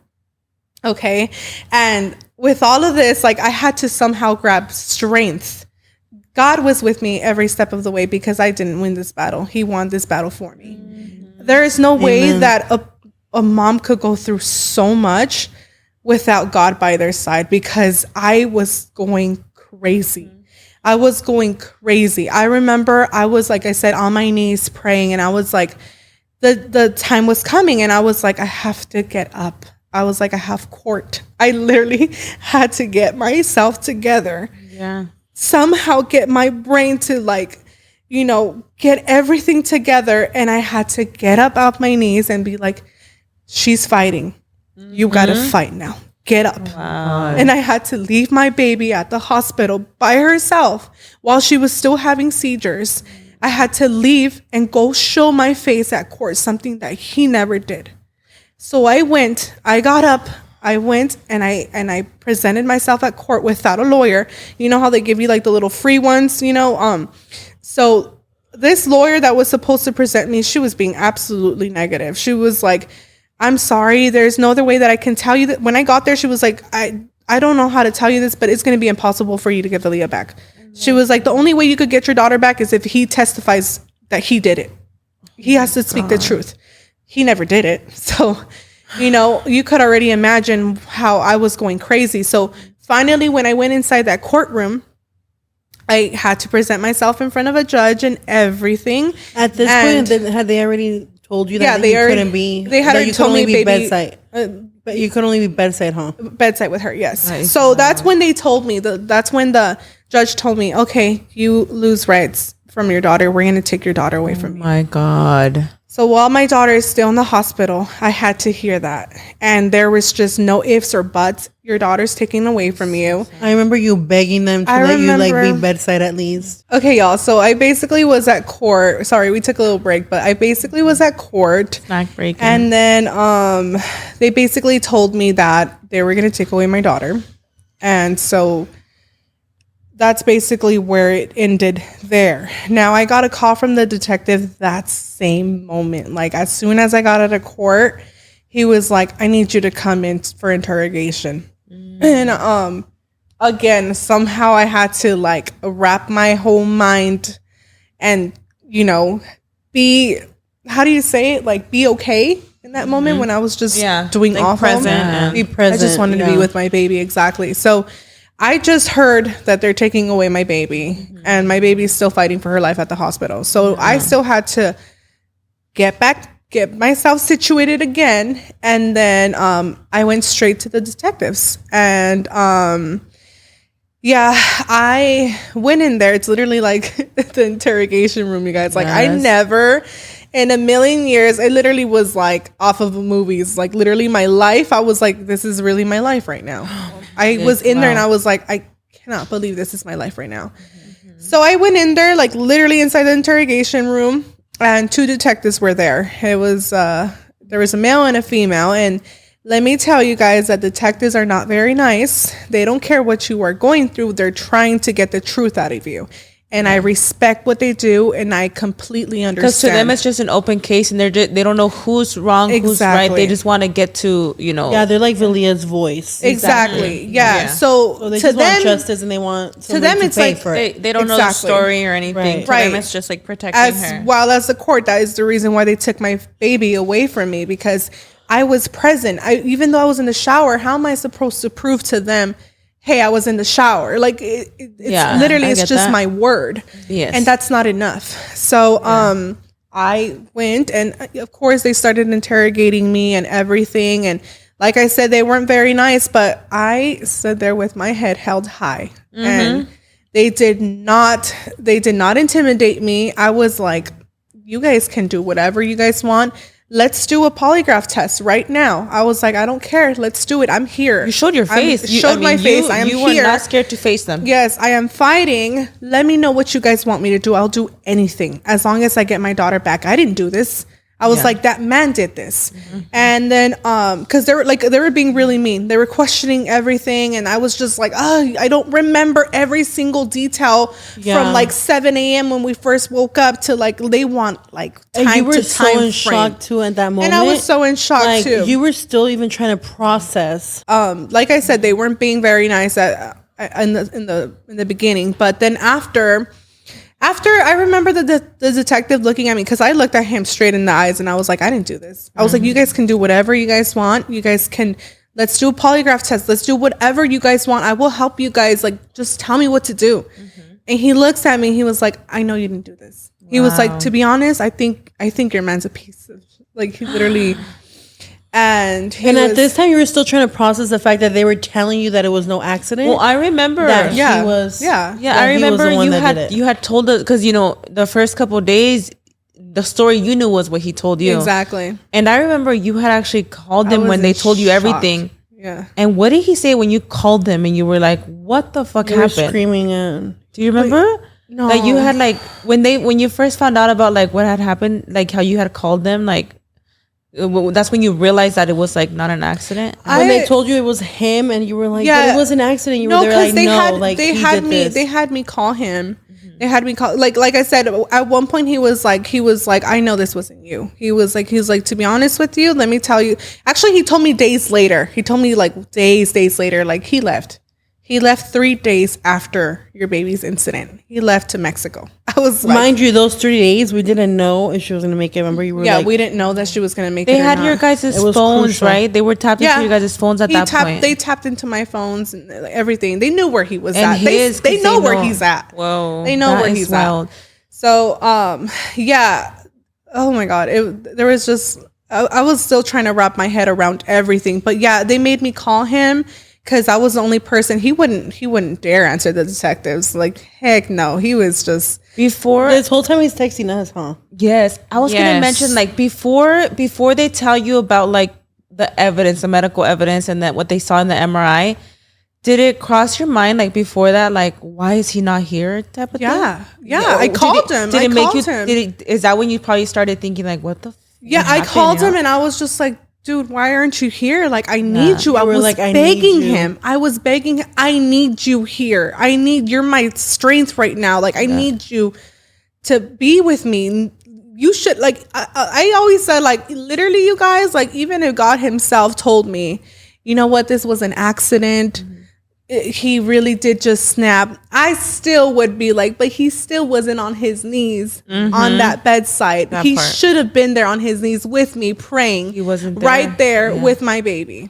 And he wasn't there. He literally was hiding from everybody. He was scared of the detectives. Yes. He didn't even want to face you guys, remember? Any parent with their child in the hospital would not go missing. That's crazy. Instead of going with Krystal, instead of being with Krystal when she was literally praying on her knees, he was texting us like, "I didn't do it. Like, I need a lawyer. Right? I need a lawyer." He called Raul. One of the first things when we found out what had happened, one of the first things that came out of his mouth was, "We need a lawyer." And I was like, "What?" Like, I remember he was just so adamant on him getting a lawyer, and he would just call Raul and like constantly, like, instead of we would be asking like, so how is she doing? Yeah. And he would just be focused up on like, he would just be talking about like, well, I just need to get a lawyer because, you're going to see this wrong. And he was so fixed up on him looking bad. Yeah. And I remember I told her, I was like, why is he so worried about your daughter's fighting for her life? That was the first red flag. Yeah. I didn't want to like say it out verbally because I remember at that time it was just this had just happened, and we were just all like, this cannot. He was doing a lot of petty things in the background, like a lot. Like it was a red flag. Yeah, sure. he was, and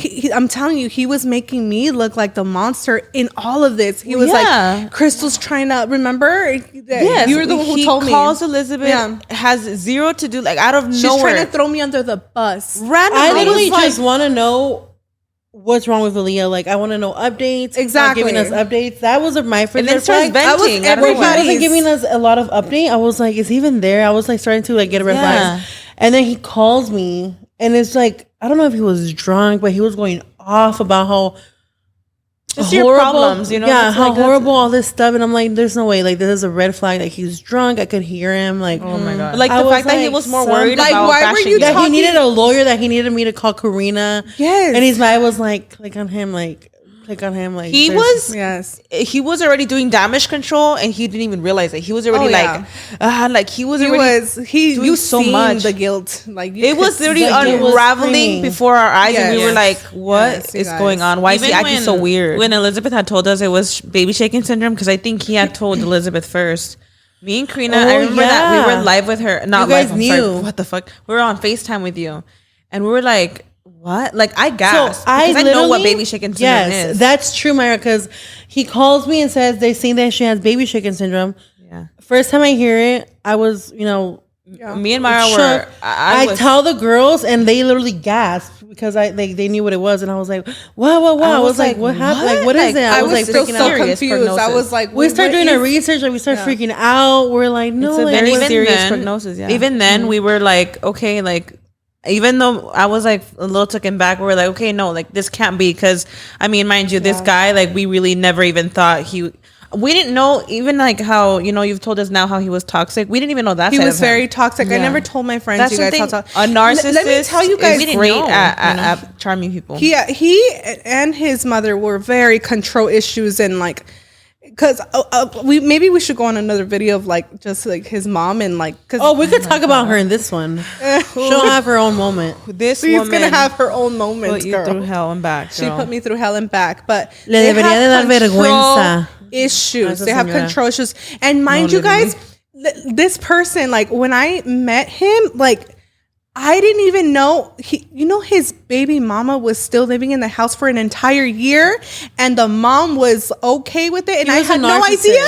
Like, he was a narcissist man that lied, huh? So I remember, yeah, exactly. So I remember when I met his mom, it was always like, whenever I would see the mom, it was always in public, and there was always an excuse like, oh, they're fixing the restroom, or oh, they're fixing this in the house. Oh no, I have a mess. Always an excuse as of to why I couldn't go. But to never. the house. Oh, my baby mama. It's because the baby mama was living there still. That is some, and I had no idea. But I'm still confused. There's so many stories. Weren't you raising the child that wasn't her baby with you at your house? I don't understand. The baby was with us the majority of the time. So like, you're telling me you were living with the ex mom-in-law, but your child ain't with you, like. Yeah, so like, what the fuck is wrong with you? His son was. Krystal won't say, but I will fuck you, isn't it? I did. No, I'm sorry. Fuck that. Fuck all them. We could cut it if you didn't want me to cut it. Oh my God, I know. It's okay, skinny. I'm all like, no, it's okay, skinny. But yeah, I'm pretty sure we could, like I said, and maybe in another video we'll go more into detail. I wonder if she ever told her son, like, yo, you got your girlfriend. You're pregnant, girl, at this point, and you got your baby mama still living in this house. You're lying to her. As her mom herself, like, she has no boundaries. I had no idea. And again, this was the type of man that still gives you an attitude. So like when I found out, she blurted out on accident. I remember we were a Buffalo Wild Wings girl. She blurted out. Buffalo Wild Wings, bitch. She blurted out on accident. That sounds good right now. I think she said it in like the rudest way, and I'm not gonna say how she's called her because I don't want to mess up their relationship. Apparently they're BFFs right now, girl. Ooh. No, say it. Didn't you always have the impression that they hated this woman? Yeah, he made it seem like that. They made her seem like a monster. But now she was living with them the whole time. Kiki, so you're living with a monster, isn't it? Now they're BFF. It's the fact that I would definitely ruin the relationship, and they're like, it's the fact that this man and his mother would make his baby mama look like a lunatic. They made her look crazy. While they had horrible mother, as they're living as a family, a horrible mother. But now I'm the horrible mom. I don't know. I can't. Can you imagine? It's crazy because I'm saying, can you imagine like your relative nearly almost Nearly because that's what happened. He nearly almost killed my daughter. That's the truth. Yeah, literally, that could have happened. And the mom had my daughter, was in complete control because they gave my daughter. Okay, can we talk about that? Yeah, they gave my daughter. By the way, you guys, they gave my daughter to his mom. She had full custody. CPS is another video. Can we take a fucking second, CPS? CPS is another video. They gave the baby to his mom. To the literally to what is it called? The aggressor's mom. The aggressor's mom. This man. Can somebody explain that to me in the comments if you work for CPS? Tell me how that works because I'm still mind blown about that. I till this very day I don't understand how. Yeah. He did this and you're already going through all this trauma and on top of that now she's in his mom's custody. Can you guys imagine what I went through? Because they said that they couldn't give my baby to my sister because the incident happened in the house and my sister was living with me in the same household. And I was like, please, like, I'll move out, you know. I remember you even like asked us and we were like, yeah, like whatever it takes, like guys, with us. I literally even asked my friends, like, if I have to give you guys Aaliyah, will you guys do it? You guys all said yes. And I was like, oh my God. They gave her to her. I don't understand how that works. They gave her to her, and I had no say in it. Because they see it, I guess, baby's grandma, but it's like, but baby's grandma is the mother of the aggressor that literally almost murdered my child. You guys, it was the worst. She had my baby for like 7 months. She didn't help. Oh my God, let's talk about this bitch. So like, and on top of that, she made your life a living hell. She made my life a living hell. Yes, that part. Let's put it like this. This lady, they specifically told her, you cannot have contact with your son. Of course not. She continued to have contact the entire time. And I collected evidence in case she ever wants to clap back, girl. Mm-hmm. Or any of them ever want to clap back. Or they ever want to like mess with you. I wish she would try to clap back so they could finally put his ass in jail. I collected evidence. He's been fucking hiding under a rock. Yeah, I literally collected evidence. It's so easy. I went on Facebook, on his Facebook, which by the way, he still neglects my child to this day on Facebook. He doesn't post her at all. He only posts his son. He has my daughter nowhere to be found. She's nowhere to be found. And let's just say that the only reason this man is free right now is because she is a living miracle. Literally, that's the only reason why she's free. That's the only, literally, when you hear shaken baby syndrome, like, she is a living miracle. And the only reason this man is walking free is because, thank God she's doing Mexico, well. That's what it is. Yeah. He's in Mexico, he's in Mexico. I mean, he has a warrant for his arrest, right? Yeah, he has a warrant for his arrest. He can't get near anywhere. He's got to come back eventually, right? I mean, you got to get eventually. You're going to miss. I have no idea whether he could come back or not. I have no idea. All I know is that he's stuck over there for now. Whenever you do come back, I hope this motherfucker watching this. I hope somebody out there related to him. You guys, the fucking sister, somebody. I could guarantee you. This video is going to reach them. They will hear about it. I mean, someone's going to tell them, it's going to get to them. And they should be ashamed. And it's okay. And they should be ashamed. And you know what, Krystal? Since when do we need to hide? This is your truth. You went through hell and back. This is about your daughter. You want to spread awareness. Yes. We don't give a fuck who sees this and is upset about it. Since when do we need to hide? You did nothing wrong. You did nothing wrong. Yeah. This is your fucking truth. You have been through hell and back. Yep. Yeah. And if you want to spread awareness, no matter where it's at, like, they should feel lucky that you're not even saying their names. They have put you through hell and back. Mind you, I'm also staying quiet about a lot of things that he did to me. Yeah. That his own family, his own mother has no idea. This is me turning the cheek. I'm simply spreading awareness. That's it. I am not trying to call out on anybody. I'm just telling the truth. That's all. Can we talk about how this bitch used to throw you a bone whenever you were literally crying yourself to sleep? The fact that she was in her custody. The fact that this motherfucker probably had more FaceTime calls than her. He had more FaceTime calls than me, for sure. And you guys, I barely found out that, they were talking the entire time because I barely went on Facebook to check.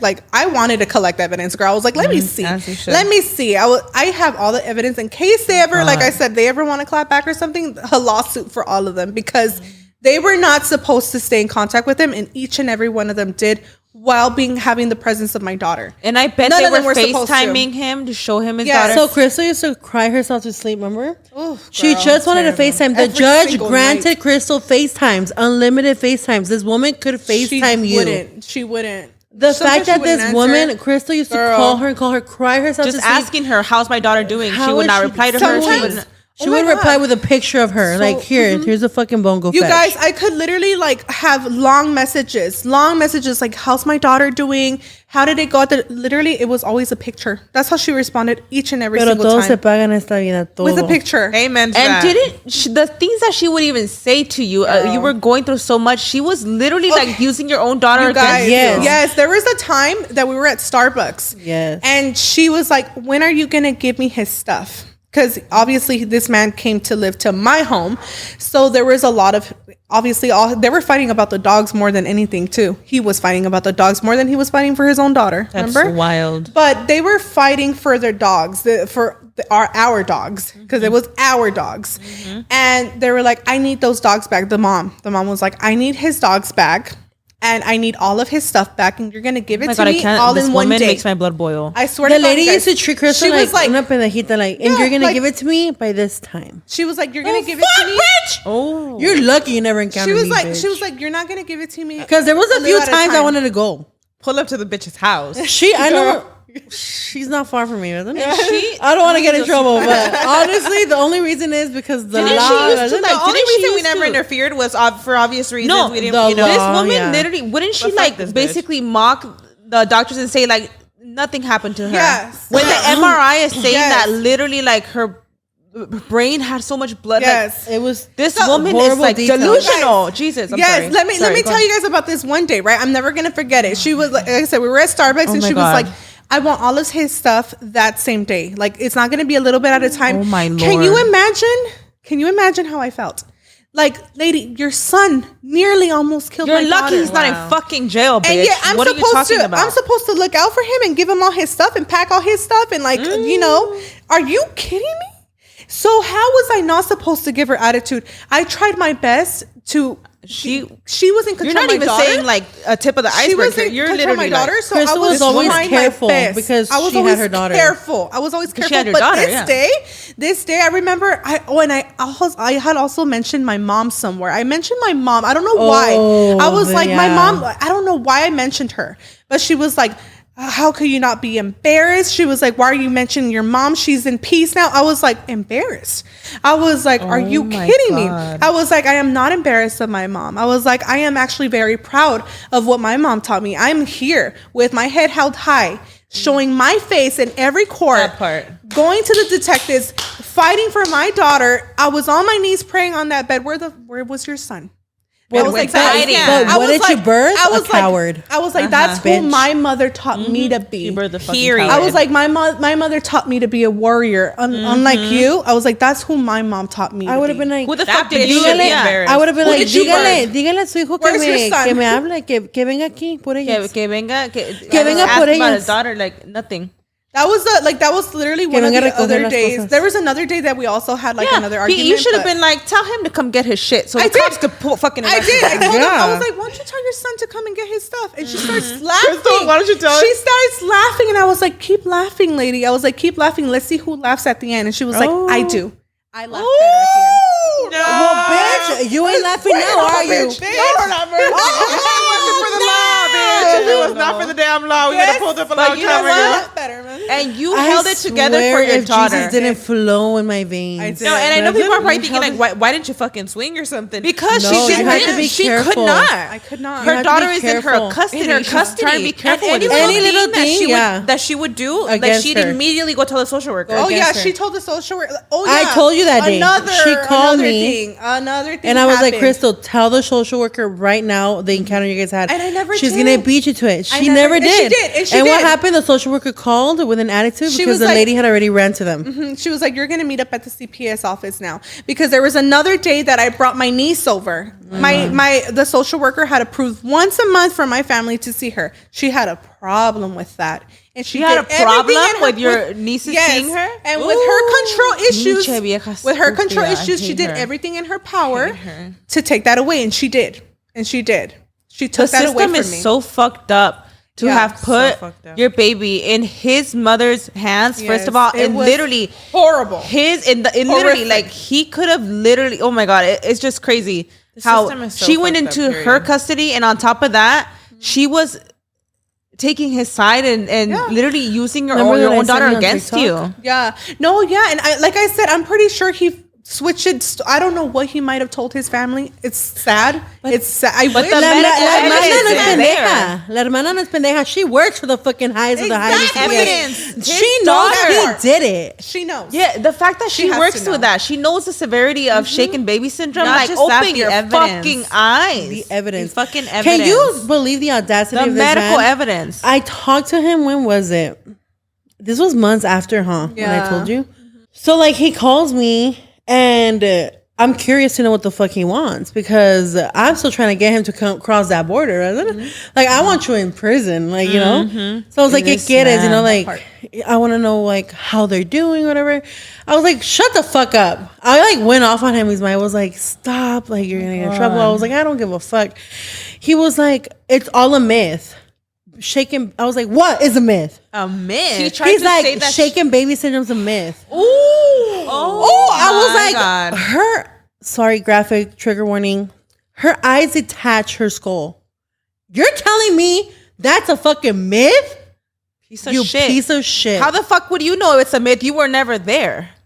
That part. You've been hiding. Like, he's a fucking coward, y'all. Like, when I tell you I went off, I was like, cálmate, Elizabeth. I was like, he would be like, tell Chris I want to end my life. I'm like, oh yeah, he would still try to get me with on Reddit. Mm-hmm. Like, he would try to manipulate you with like trying to manipulate the friends. Manipulate you. I was like, no, you guys, you know what's crazy? You reached the wrong person, mama.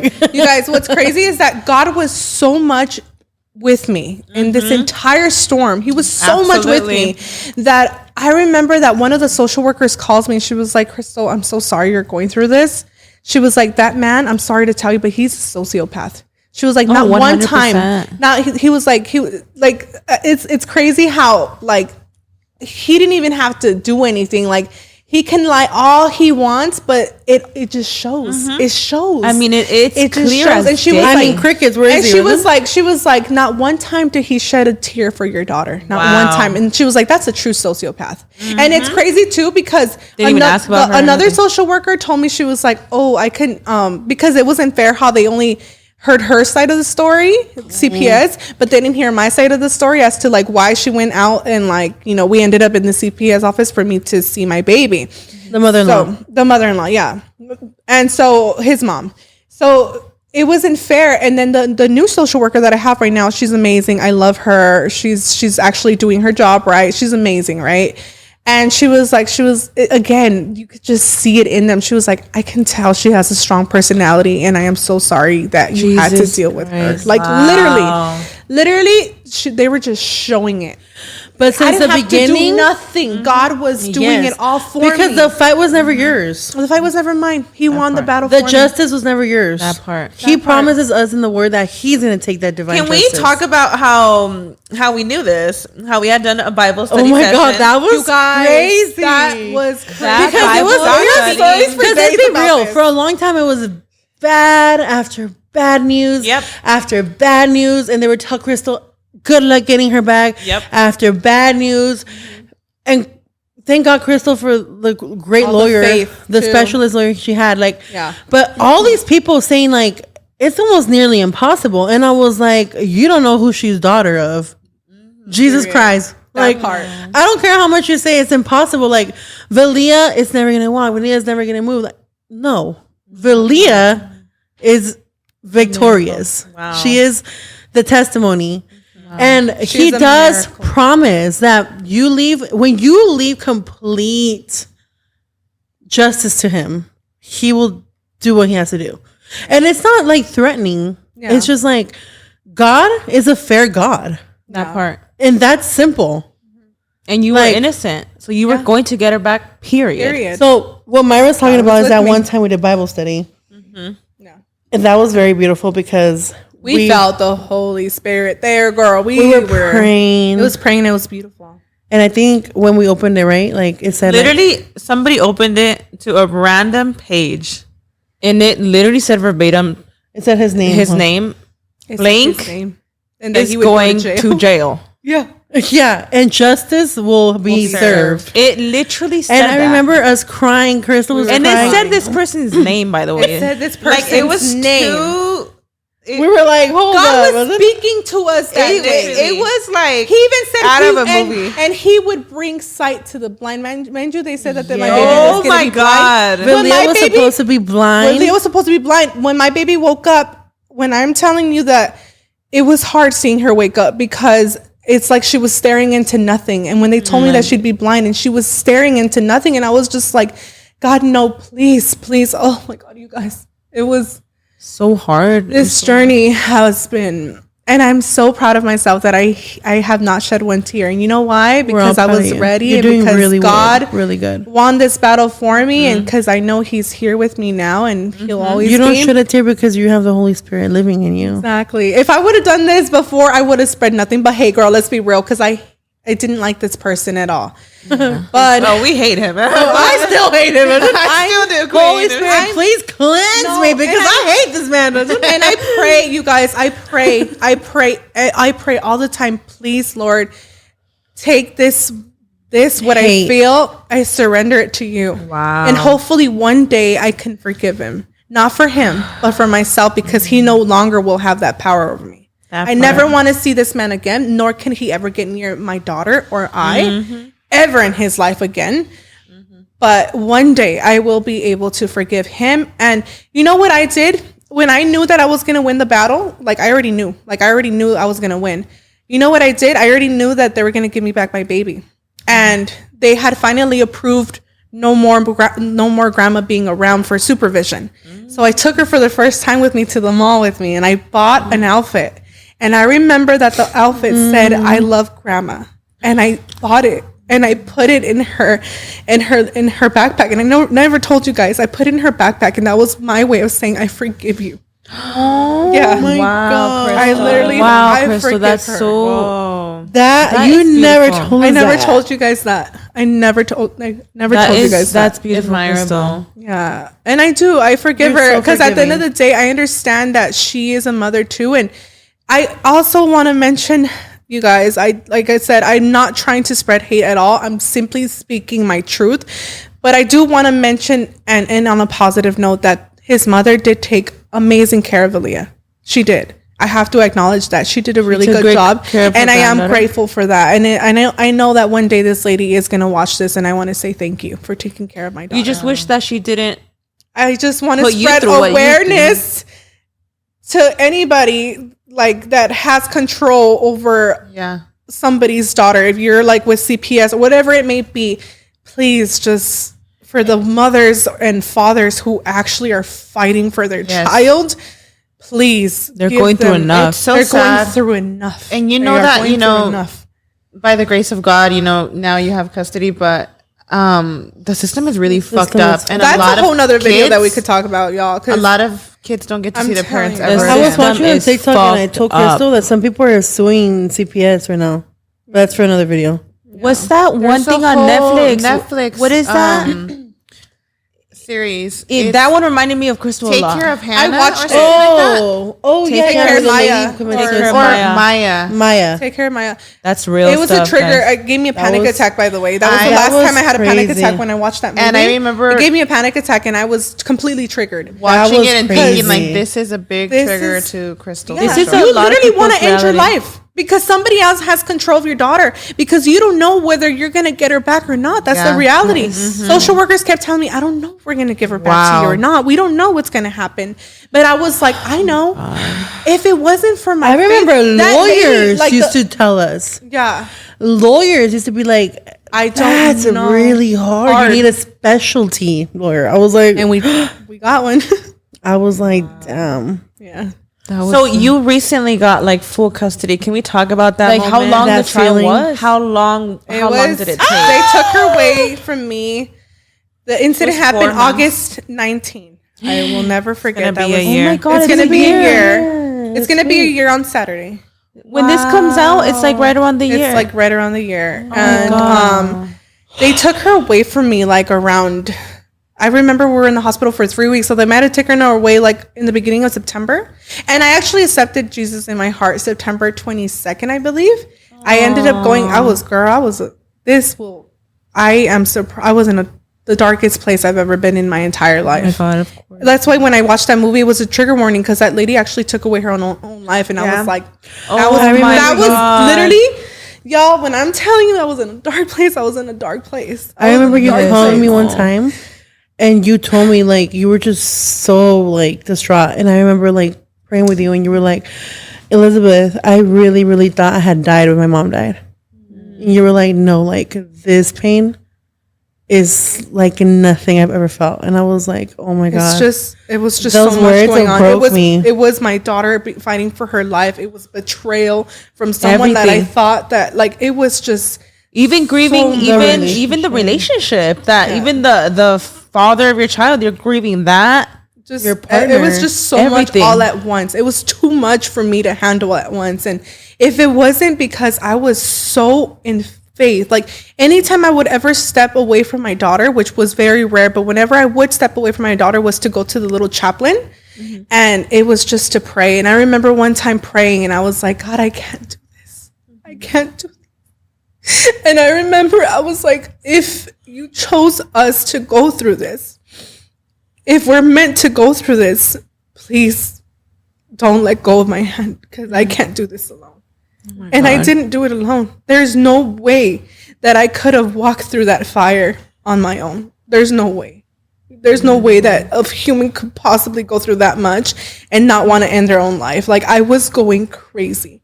But if it wasn't because I kept my faith so strong in God, like how my mother taught me to be, that like I said, God is the one who won this battle, not me. And I'm so grateful. And that's what I want to spread today, that, you know, awareness for CPS, awareness for social workers, awareness for people who have control of people's kids.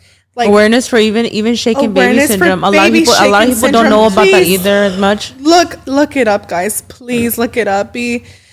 Awareness for narcissists. Awareness for narcissists. Seeing the red flags. The red flags. Because these men and women, and that's the thing about narcissists, end people's lives. Like the thing about narcissists and people like that is that they have a charm to them that like the whole world thinks that they're these incredible people, and they're monsters because they're good at it. I've heard they're so good at it. They're so good at like lying or manipulating and all that. I remember like he was so good at lying. Didn't this man lie about his age for years? I didn't even know his age. Like I remember I found out because I seen his ID and I was like, oh, you're not that age. I was like, he lied about so and it was crazy. Like I was living with a stranger, y'all. I was living with like that is crazy. It was scary. This is like out of a movie, Krystal. This is a literal movie. The only thing I remember is a movie. Like, I fell for this man is because, like I said, he was so into God, and like I said, I'm talking about he would read the Bible, girl, and like literally he would know so many verses by heart. Scary. And it's scary. Honestly, it's scary. People go through their own battles too. And he was good sometimes. And I know he was facing his own battles because I know he went through a lot of trauma and abuse as a child. And it wasn't all bad all the time. It was very toxic. But what was good was good. And I will try to remember him for that. And hopefully that's the side that's going to help me forgive him. Because the toxic side was just awful. I was so blinded. And it almost felt like it wasn't like I had a partner with me. It was more so like I had a father with me because he was that much in control of me. Like, girl, if I would come home late from work, I would be quaking because I knew that it was that bad. And then he's over here with an inmate coming home the next fucking day. 2 days gone. Yeah, like, and I never did anything like that to him. Yeah, but if I would come home late from work, I remember one time he literally like got mad at me for that. Like, it was crazy. Like control issues of it all was crazy. And I feel like us as like a group, we've all like gone back and forth of like, if for whatever miracle it was an accident, which medically impossible. Medically, they made that clear. Baby shaking baby syndrome. They said this was that's not. He made that clear too. To be honest, yeah, that's what I was gonna say. He made that clear. That he made it clear to himself. That's what I was gonna say. Like obviously, like medically with medical. You know, with everything that came out, it's not possible to do that on accident, you know? But I'm saying that even if it was, the fact that he ran from everybody, disappeared the moment that detectives got involved, never showed his face, Never cared to even ask about how his daughter's doing. Never cared to even ask if she's alive, and just worried about his own fucking. He didn't know if she was alive. Worried about the fucking dogs. Worried about the dogs. Worried about getting his dogs back. Wasn't even worried about if she was gonna make it or not. All of that, even if obviously like medically impossible, what you did was not an accident. But even if it was, everything else. Yeah, he even tried to put you guys against me. Remember? Like this guy was trying to do damage control. Told his family, like that's of course, I could imagine. I understand them. At the end of the day, it's like this man was literally like, we're calling, asking like, how is she doing? And out of nowhere starts venting about your relationship. Yeah, like, what is this person? I'm like, biggest red flag. Till this day, he'll text me like, and I won't open it, but.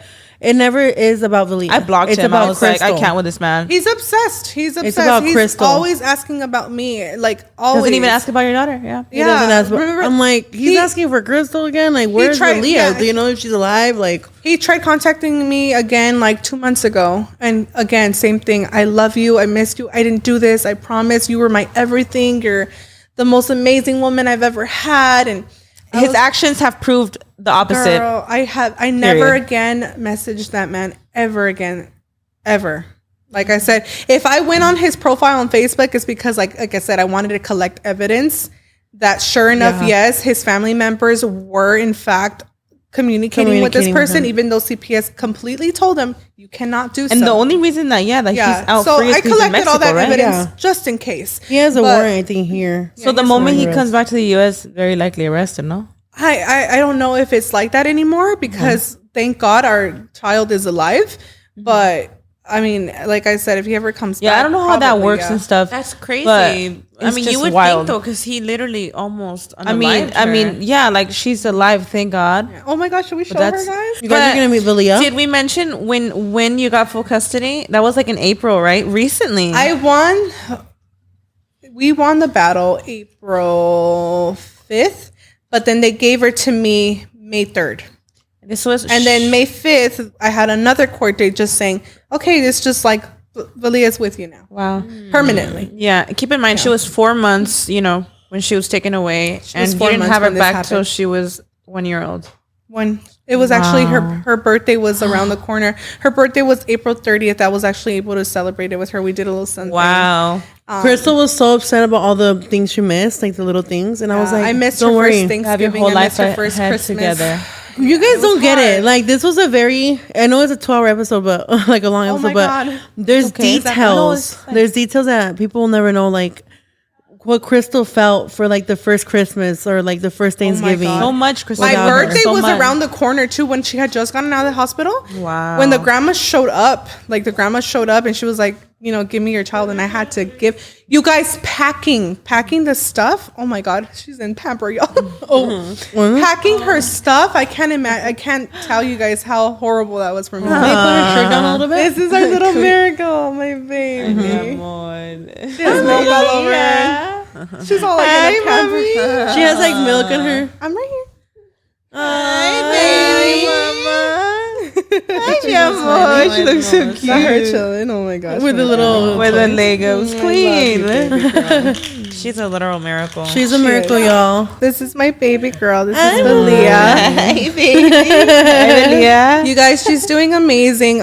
She did start her physical therapy actually just the day before yesterday. She's doing amazing. She's 1 and 3 months, and she still cannot. She's doing walk so good, or crawl. But you guys, I promise that she's doing amazing overall, and she's doing everything she's supposed to be doing. Hi, mi amor. She's teething too. And I mean, basically the moral of the story here is just like, again, just to spread awareness, and if anybody, I just want to let anyone who ever went through this, or is going through this, I just want to let you know that you are not alone, because that's how I felt. I felt so alone, and even though I had you guys to support me, you can't even believe that this is your life. Like, you're not alone. There's help. You can get help, and also reach out. Yeah.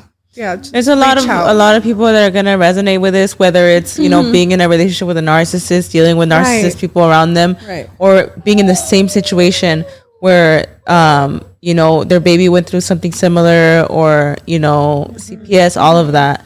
People are gonna resonate with this, Krystal, and it's gonna hit people. And I also like, just real quick, I also want to thank all the people that stood by me in this time, and that's you guys especially. I don't know what I would have done without you guys. I love you guys so much. We love you, Queen. Love you, Krystal. We love I you, love you guys so much, and you guys, they were there for me all the, like, literally whenever I needed, from the moment I was in the hospital to the moment I got out. You guys have no idea how much my friends have been there for me.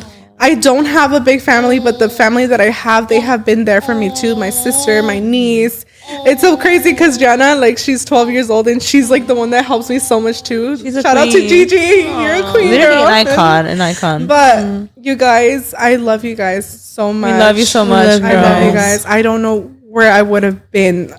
I don't know. I'm so grateful. I'm so grateful, and I just want to thank God. Thank you, Lord. Glory to God. Yeah, all glory is to Him. And even after everything you've been through, you're such a like positive light, Krystal. It's wild. Literally, when I think of Krystal, I think of literally a positive light. Yes. You have such a beautiful outlook in life after everything you've been through, dude. Thank you guys. And it's beautiful. It's so beautiful the way you speak about God. The way you speak about your miracle, everything. I'm like, you're literally like, you guys are a walking testimony. Yeah. Thank you guys. Thank you guys. And like, if anyone's going through this, you guys can also even try to reach out to me. I'll try to answer as much as possible, but it's just, I know what this is like. And like I said, you guys are not alone. I am so sorry for any other mother out there that is going through the same situation as me, if not worse. I'm sorry for the ones who did lose their life. I am so sorry. God. I am so sorry. I heard some stories and I'm just like, my goodness, I'm sorry. Yeah. I'm so sorry. And I mean, this goes out to like mothers and fathers, like if you're, stressed or whatever it is, you feel overwhelmed, put your baby down, walk away. Put your baby down. Let them cry it off if you have to. They're not going to. Yeah. They strengthen their lungs, and then nothing's gonna happen if you just let them cry. If it's for your own mental sanity, walk away. For your own child's safety, that part, walk away. Yes. And ask for help too. Ask for the help because he clearly needed it, and I hope that he turns his life around. And I wish him nothing but the best. I hope he turns his life around, and I hope he actually one day does speak the truth. If it's not to the world, at least to his family, at least to somebody. Yeah. And I hope he gets the help. She's trying to talk to the mic too. Oh my face. She's like, it's my podcast. Oh my goodness. Don't be embarrassed, guys, to reach out to family members or to friends. I know sometimes it's embarrassing. Like, I've been in bad relationships, with a narcissist or whatever, and it's fucking embarrassing to like speak about it to your family or your friends. But honestly, guys, leave the embarrassment aside. Like, people are here to help you, and if you can't find help on your own, maybe your family members and friends could do that for you and facilitate. Or your friend. How many people put up with the abuse and everything because they're like, well, the world's gonna know providing or whatever the case may be, like that he's providing. You need to, it's such a hard situation. But if you know somebody going through it as their friend, as their family member, reach out, try to be there for them. And all we could do is, try to open their eyes. Like, yes. It's so hard. So many women going through it. So many, even guys dealing with a lot of narcissistic women and stuff, It goes both ways. It goes both ways for sure. Thank you for sharing your story. I know how brave that is. And thank you guys so much, Krystal. And the fact that she's here and she's over here playing with her toys, throwing her toys. I mean, and all of it. It's like, it's beautiful. She is a miracle. Singing into the mic. She's a miracle. She's doing everything they said she wouldn't do. Yep. Amen. Amen to that. Amen to that. Amen. Thank you so much for coming, Krystal. This won't be the last time. Oh my God, I know. I'm excited for the rest. I hope I'm in Skinny Tober, y'all. I'm excited. Oh my God, you have to come on Skinny Tober. Around the corner. Let's do it. Let's do it. I'm excited. Yes. I'm here for it. Let's do it. Well, thank you so much for coming on. Thank you guys for having me. I'm like, thanks for coming on again. I'm like, Elizabeth has been on every podcast. Oh my gosh, ending it on a good note. We're going to be in Vegas this weekend for Elizabeth's birthday. Oh my God. We leave Krystal, are you not going to go? I can't. Oh, mama, it's okay. I just don't have a babysitter for Aaliyah. So. Oh, I know it's hard. I know, but you're taking Noah. I'm taking Noah. She's taking Noah, girl. Krystal, I'm doing just day activities, girl. Like day activities. Myra is gonna do day activities. I'm literally just doing like day activities. Like yeah, we could take them to walk around and stuff, you know. But it's up to you if you decide, you know. I mean, yeah, let's go. It's up to you. But if y'all are in Vegas, they're probably gonna be watching. I'm gonna be over there drunk as fuck. Oh my god! By the time you guys are watching this on YouTube, we're gonna be on the strip, passed out somewhere. Yeah, by the time, because this goes up like at 12 on Friday, huh? Yeah. Oh yeah, we're. I'm gonna be drinking mimosas with Karina and Myra. Yeah, at this moment we're somewhere in Vegas. We're in a buffet with our I'm mimosas. drunk as shit, eating pancakes. If you guys see us, because my birthday is still on, what's good? Because my birthday continues. If you guys see us in Vegas this weekend, please don't be afraid to say hi, you guys. Yeah, say hello, guys. We love you guys. Thank you guys so much for watching. Belia, thank you for coming on. She's like, you're welcome. She's like, cut the cameras already. We love you guys, and we'll see you guys in the next one. In the next one. Bye.